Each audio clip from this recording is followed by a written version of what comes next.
Moi, ça fait 20 ans au-dessus que je travaille pour eux autres. C'est une entreprise familiale qui cultive plus de 3000 acres.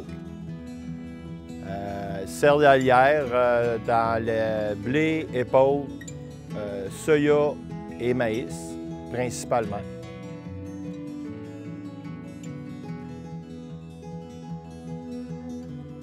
Nous avons commencé à regarder pour l'irrigation il y a une dizaine d'années. Nous avons commencé avec le goutte à goutte souterrain. Puis on a mis on pourrait appeler ça des annexes, v'là 5 ou 6 ans, avec des canons comme celui-ci en arrière, qui sont plus pour des parcelles de champs qu'on n'a pas besoin d'irriguer à tous les ans. C'est plus selon les types de cultures.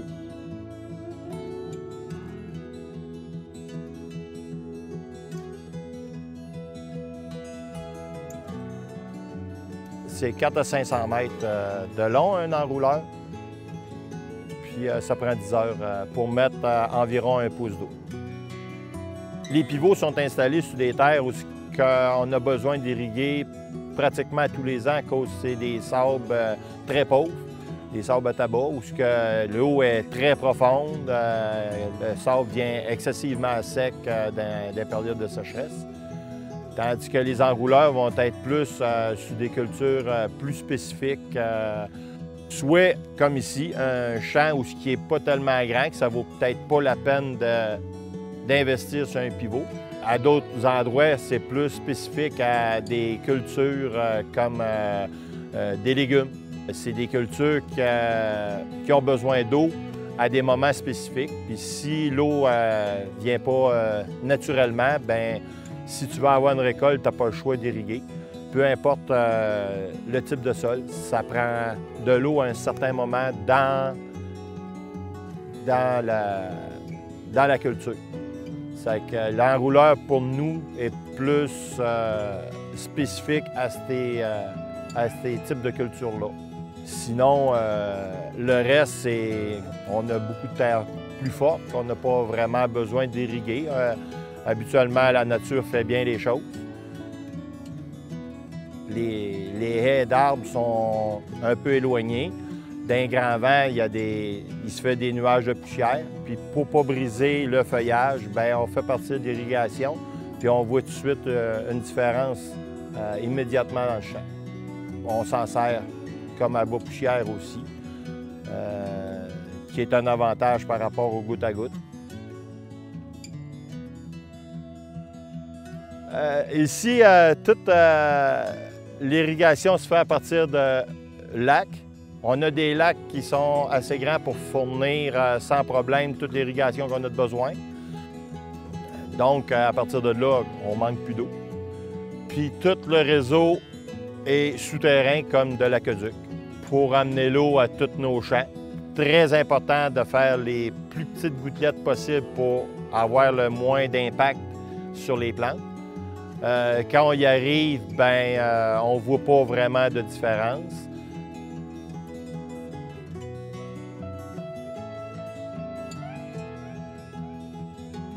Tu as l'installation qui prend aisément 1 heure pour bien faire à 2 personnes.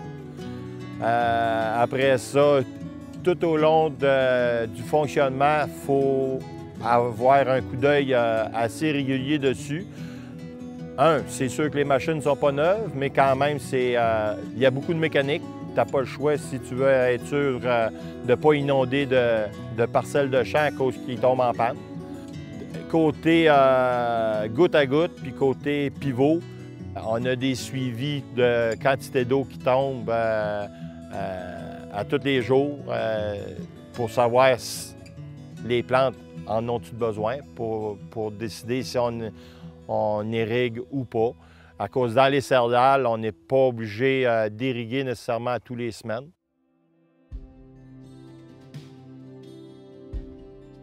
Les entreprises Califerme, on est de là depuis 2012, associés avec Saint-Arnaud. On fait de la pomme de terre. Puis on a au-dessus de 2000 acres en culture. On fait entre 800 et 900 acres de pommes de terre à chaque année. Dans les cultures qu'on a, on fait un peu de maïs, soya. Dans les terres qu'on a de la misère à faire des pommes de terre. Le reste, on fait un peu de haricots extra fins dans les années précédentes. Millet perlé en rotation. Blé avec du trèfle en dessous, dans le contre-semencé. On a débuté l'irrigation parce que on n'avait pas de rendement dans certains champs, dans les champs plus sablonneux. En essayant même si on faisait des cultures de rotation, des engrais verts, on n'arrivait pas à faire de la recette Burbank à plus long terme. Elle ne se rendait pas, elle souffrait trop de sécheresse. Donc on a commencé à irriguer en 2015. L'irrigation sur un site à Sainte-Marie n'est pas la même qu'ici. Ça prend un peu moins d'eau là-bas, mais malgré que ça dépend des champs, ça dépend de bien des choses, du stade de la plante aussi, on dirait. Parce qu'on apprend tout le temps là-dedans. Mais je trouve que les tensiomètres apprennent beaucoup sur nos sols. L'irrigation va être un gros impact sur le rendement. Tous les systèmes d'irrigation qu'on installe, on sait que ça prend ça puis que ça va être c'est payant à court terme. Par contre, il y a des champs où on disait qu'on n'a pas besoin d'irrigation ici parce que meilleure rétention d'eau, il y a du loam, c'est un sable loameux, tout ça. Mais avec des sécheresses comme on a cette année, que ça fait 3 semaines qu'il n'y a pratiquement pas mouillé, qu'il y a des quantités infimes qui tombent, je trouve que l'investissement dans l'irrigation va peut-être être plus justifié dans les prochaines années à cause des changements climatiques. Même dans les champs où on ne pensait jamais qu'on irriguerait. T'sais, sur la ferme, ou le site de la ferme, on ne met pas d'irrigation là parce qu'il y a un fond de glaise, qu'il y a une montée capillaire, mais à un moment donné, ça a une limite, tout ça. Puis, je me fie à M. Lorrain dans le temps, il disait « tu n'auras pas besoin d'irriguer », mais on le voit de plus en plus que les champs sont beaux, mais là, à un moment donné, là, ça s'essouffle. On a commencé en 2015 avec une rampe amovible. Ensuite, on s'est acheté un pivot stable pour le champ d'à côté. Ensuite, en ayant acheté à Saint-Paul, là, on n'avait pas le choix. Comme ici, on a si tu n'irrigues pas ici, tu n'as pas de patates, c'est pas compliqué. Fait on a investi encore là un autre système amovible, une autre rampe amovible qu'on se sert à chaque année. Il y a une année qu'elle sert ici, puis là, une année de l'autre côté. Ici, c'est 100 acres, puis de l'autre côté, on irrigue 160 acres à peu près dans la même année. Puis on a un autre pivot amovible un petit peu plus loin. On essaie de choisir ça, des pivots amovibles ou des rampes amovibles pour qu'on puisse s'en servir à chaque année. C'est plus, on va dire, rentable, on rentre dans notre argent un petit peu plus vite. Puis on investit selon ça, puis on signe des contrats d'entente, des ententes de location à plus long terme quand on installe des systèmes d'irrigation. C'est un peu ça la stratégie qu'on a faite. Les gouttes à gouttes, écoute, c'est vraiment extrême. Puis cette année, j'en ai pas mis. Parce qu'on était pressé, puis parce que, bon, on n'a pas eu le temps de faire les travaux qu'on voulait, mais ça fonctionne super bien. Puis on a un enrouleur aussi avec une pompe, c'est la seule pompe diesel qu'on a, qui va très bien. Puis c'est ma première expérience avec un enrouleur, tout ça. C'est sûr que c'est plus de manipulation. Il faut souvent être 2, plier la rampe, déplacer le système, tout ça, oui. Mais je suis vraiment content. Pour ce champ-là, plus étroit, c'était ça que ça prenait pour nous autres. C'était le moins cher aussi, exact. Parce qu'on ne pouvait pas... Il y avait une grosse nivellation, fait qu'on ne peut pas déplacer une rampe, ça ne peut pas déplacer ça à chaque année. Fait que, tandis que ça, on a comme 2 champs. Fait qu'une année, c'est là, une autre année, c'est l'autre bord. Fait qu'il va servir à...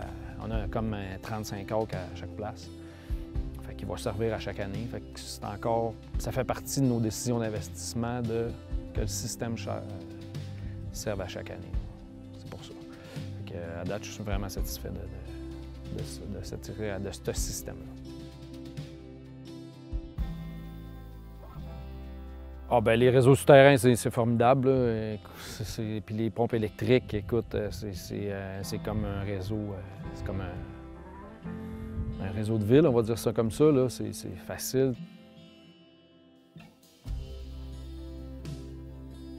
On fait le minimum, mais je donne pas mal tout ça aux fournisseurs du système parce que je juge que c'est eux qui connaissent ça le plus, puis qu'ils voient d'autres choses ailleurs. Puis moi, je leur fais entièrement confiance là-dessus parce qu'à un moment donné, on en a beaucoup sur une ferme. J'aime mieux laisser les spécialistes faire leur travail, puis de cette façon-là, ça va très bien. Puis on fait pas de mauvais moves, puis non, ça va. Puis ils sont tout le temps au courant de nos systèmes d'irrigation.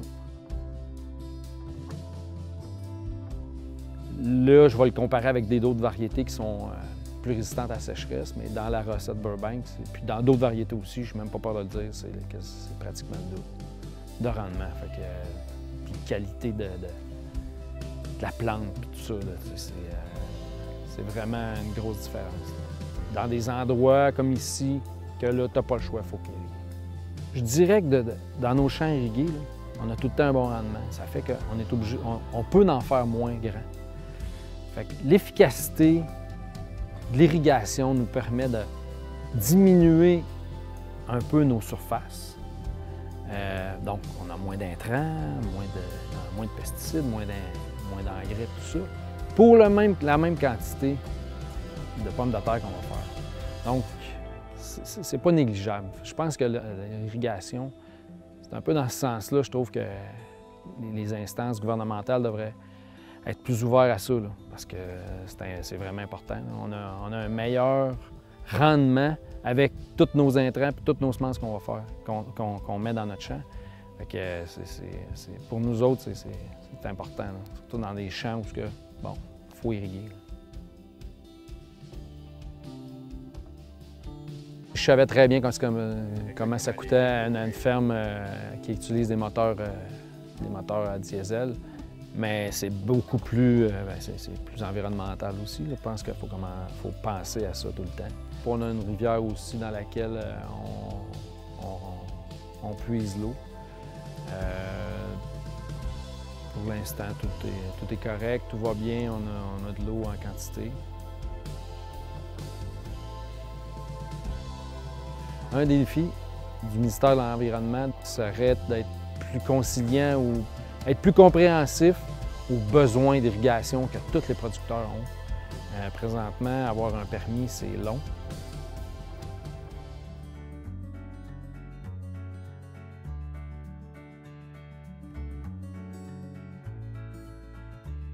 Donc, je vous parle des gicleurs asperceurs basse pression. Ces gicleurs-là travaillent à une pression d'opération inférieure à des gicleurs conventionnels. Donc, on parle d'une pression d'opération de 25 PSI plutôt que 60 PSI, pression à laquelle on travaille normalement. Donc, au niveau des équipements, ça limite le besoin d'avoir une pompe qui nous fournit une grande pression. Puis au niveau du débit aussi, donc ce sont des gicleurs qui utilisent une moins grande quantité d'eau. Donc, ça fait en sorte qu'au niveau du dimensionnement des équipements, ça réduit un peu la taille de ces équipements-là. Au niveau du rayon d'aspersion, c'est des gicleurs qui ont une aspersion plus limitée qu'un gicleur conventionnel. Donc, au niveau de la pluviométrie, on constate que les gouttes sont de diamètre inférieur, ce qui fait que ça limite les effets splash, donc qui provoquent la croûte de battance là, dans nos sols. Une autre chose aussi, c'est qu'en ayant un rayon d'aspersion qui est plus réduit qu'un gicleur conventionnel, ça évite qu'on perde l'eau par la dérive au vent. Donc, ce qui est un avantage aussi, et ça permet d'avoir une pluviométrie qui est beaucoup plus uniforme sur le rayon d'aspersion. Il faut noter quand même qu'il est important pour avoir une aspersion le plus uniforme possible sur la parcelle de culture. Il faut vraiment avoir un recoupement de ces gicleurs-là de façon à assurer la bonne uniformité. Les gicleurs asperceurs basse pression ont une durée de vie plus limitée qu'un gicleur conventionnel fait en laiton ou encore en aluminium. Évidemment, c'est de la matière plastique. Par contre, il y a quand même une bonne durabilité. L'autre alternative aussi, c'est que dû au fait qu'ils sont branchés directement au tuyau de dérivation, le latéral en plastique, donc il est possible de perforer le plastique et venir mettre des bouchons aux endroits lorsqu'on veut déplacer ces gicleurs-là, ce qui en fait une grande polyvalence. Aussi, ils sont montés sur des allonges, des tiges de fer. Donc, contrairement aux allonges traditionnelles là, qui ont une longueur fixe, bien, ces petites allonges-là, on peut les implanter à des profondeurs différentes au niveau du sol, de façon à permettre une irrigation qui est la plus uniforme possible sur notre parcelle. Au niveau des exigences de filtration, bien évidemment, la filtration elle est moindre qu'un tube d'irrigation goutte à goutte. Par contre, ça nécessite quand même une filtration minimale parce que les buses, donc la buse est située au centre du gicleur et par la suite, donc, il y a un pivot sur la tête du gicleur. Et il pourrait arriver, donc, dépendamment du diamètre de la buse, que cette buse-là se colmate, mais c'est quand même peu probable. Et comparativement à un système goutte à goutte, donc ça nécessite une moins grande qualité de filtration. Un gicleur, au niveau des coûts d'acquisition par gicleur, au niveau des infrastructures, c'est avantageux parce que on peut avoir, chacune des têtes de gicleur représente un coût d'acquisition d'environ 15 à 20 $, dépendamment de la grosseur du gicleur puis des différentes composantes. Comparativement à un gicleur standard, où est-ce que là, on est plus au niveau de 30 $, à ça, il faut venir ajouter le coût de la longe et de la distribution en conduite, là, idéalement en aluminium, là, pour éviter les pertes de charge dues à la friction. Donc, les coûts d'acquisition sont avantageux, sont réduits par rapport à un système d'irrigation conventionnel là, de gicleur asperceur haute pression.